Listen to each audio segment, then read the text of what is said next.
Metode Discovery Learning. Apa itu metode Discovery Learning?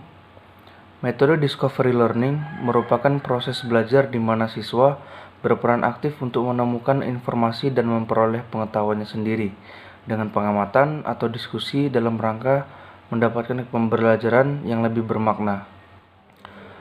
Selanjutnya ialah tujuan discovery dalam pembelajaran. 5 di antaranya ialah yang pertama, dalam penemuan, siswa memiliki kesempatan untuk terlibat secara aktif dalam pembelajaran. Kenyataan menunjukkan bahwa partisipasi banyak siswa dalam pembelajaran meningkat ketika penemuan digunakan. Yang kedua, melalui pembelajaran dengan penemuan, siswa belajar menemukan pola dalam situasi konkret maupun abstrak. Juga siswa banyak meramalkan atau extrapolate informasi tambahan yang diberikan. 3. Siswa juga belajar merumuskan strategi tanya jawab yang tidak rancu dan menggunakan tanya jawab untuk memperoleh informasi yang bermanfaat dalam menemukan. Yang keempat, pembelajaran dengan penemuan membantu siswa membentuk cara kerjasama yang efektif, saling membagi informasi, serta mendengar dan menggunakan ide-ide orang lain. Dan yang kelima, terdapat beberapa fakta yang menunjukkan bahwa keterampilan-keterampilan, konsep-konsep, dan prinsip-prinsip yang dipelajari melalui penemuan lebih bermakna. Yang keenam, keterampilan yang dipelajari dalam situasi belajar penemuan dalam beberapa kasus lebih mudah ditransfer untuk aktivitas baru dan diaplikasikan dalam situasi belajar yang baru. Setiap metode atau model pembelajaran pasti memiliki kelebihan dan kekurangan. Berikut ini kelebihan metode Discovery Learning. Yang pertama, pengetahuan bertahan lama dan mudah diingat. Yang kedua, hasil belajar Discovery memiliki efek transfer yang lebih baik daripada hasil lainnya. Dan yang ketiga, secara menyeluruh, belajar Discovery Learning meningkatkan penalaran siswa dan kemampuan untuk berpikir bebas. Sementara secara khusus, belajar penemuan melatih keterampilan-keterampilan kognitif siswa untuk menemukan dan memecahkan masalah tanpa pertolongan orang lain. Selain memiliki beberapa keuntungan, metode discovery juga memiliki beberapa kelemahan. Di antaranya, membutuhkan waktu belajar yang lebih lama dibandingkan dengan belajar menerima. Tahapan atau langkah-langkah metode discovery. Yang pertama, itu stimulation atau stimulasi. Pertama-tama pada tahap ini, pelajar dihadapkan sesuatu yang menimbulkan kebingungannya. Kemudian, dilanjutkan untuk tidak memberikan generalisasi, agar timbul keinginan untuk menyelidiki sendiri. Yang kedua, problem statement atau identifikasi masalah. Setelah dilakukan stimulation atau langkah selanjutnya adalah guru memberikan kepada peserta didik untuk mengidentifikasi sebanyak mungkin agenda-agenda masalah yang relevan dengan bahan pelajaran. Kemudian, salah satunya dipilih dan dirumuskan dalam bentuk hipotesis. Yang ketiga, data collection atau mengumpulkan informasi. Ketika eksplorasi berlangsung, guru juga memberikan kesempatan kepada para peserta untuk mengumpulkan informasi sebanyak-banyaknya yang relevan untuk membuktikan benar atau tidaknya hipotesis. Yang keempat, data processing atau pengolahan informasi. Pengolahan data merupakan kegiatan mengolah data dan informasi yang telah diperoleh para peserta didik, baik melalui wawancara, observasi, dan lain sebagainya. Lalu ditafsirkan dan semuanya diolah, diacak, diklasifikasikan, ditabulasi, bahkan bila perlu dihitung dengan cara tertentu, serta ditafsirkan pada tingkat kepercayaan tertentu. Yang kelima, verification atau pembuktian. Pada tahap ini, peserta didik melakukan pemeriksaan secara cermat untuk membuktikan benar atau tidaknya hipotesis yang ditetapkan dengan temuan alternatif, dihubungkan dengan hasil data processing.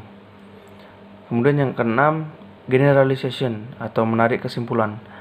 Tahap generalisasi atau menarik kesimpulan adalah proses menarik kesimpulan yang dapat dijadikan prinsip umum dan berlaku untuk semua kejadian atau masalah yang sama dengan memperhatikan hasil verifikasi. Berikutnya, jenis-jenis metode discovery. Yang pertama yaitu pembelajaran penemuan murni atau free discovery, merupakan pembelajaran penemuan tanpa adanya petunjuk atau arahan.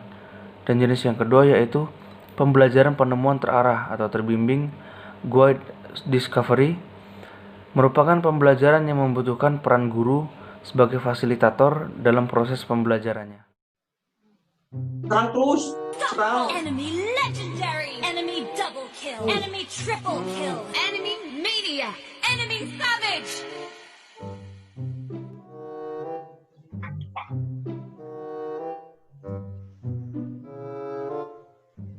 Kamu tiap hari papa lihat main game. Gak pernah ada tugas ada ya? Ada kok, tapi buatnya di bentar aja. Si main nih, tanggung mau dibentar ya. Nah ini nih generasi muda zaman sekarang. Buat tugas mau main game. Udah, taruh dulu HP-nya. Sekarang kita buat tugas.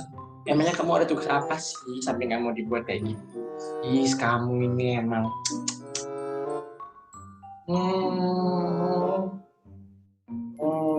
Kemarin sih Pak Guru nyuruhnya cuma hafal-hafalin nama presiden dari periode ke periode aja sih Pak.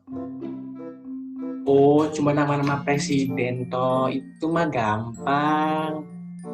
Disuruh ngapalin nama-nama doang kan. Ya udah. Coba kamu hafalin nama-nama presiden bisa. Dari yang pertama sampai yang periode sekarang terakhir. Ya, aku coba hafalin ya. Yang pertama Soekarno. Yang kedua Soeharto. Yang ketiga Suripto. Suripto siapa? Suripto? Dagang bakso depan namanya Suripto juga. Jangan ngada-ngada kamu ya. Maaf Pak, aku lupa Pak. Ya sekarang gue ini. Pertama Soekarno, kedua Soeharto, yang ketiga Habibie, yang keempat Ainun, yang kelima.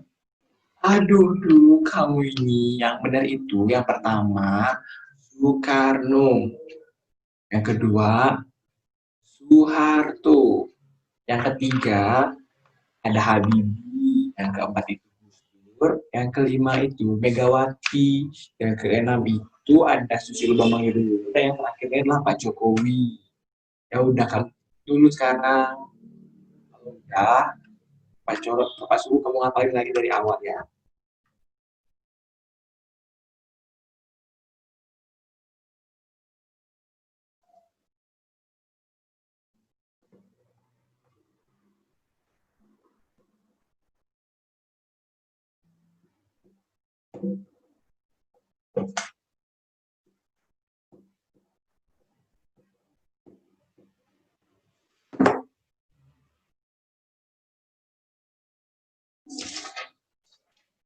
Nah, udah nih Pak, saya udah hafal.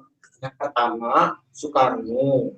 Yang kedua, Soeharto. Yang ketiga, Habibie. Yang keempat itu Gus Dur.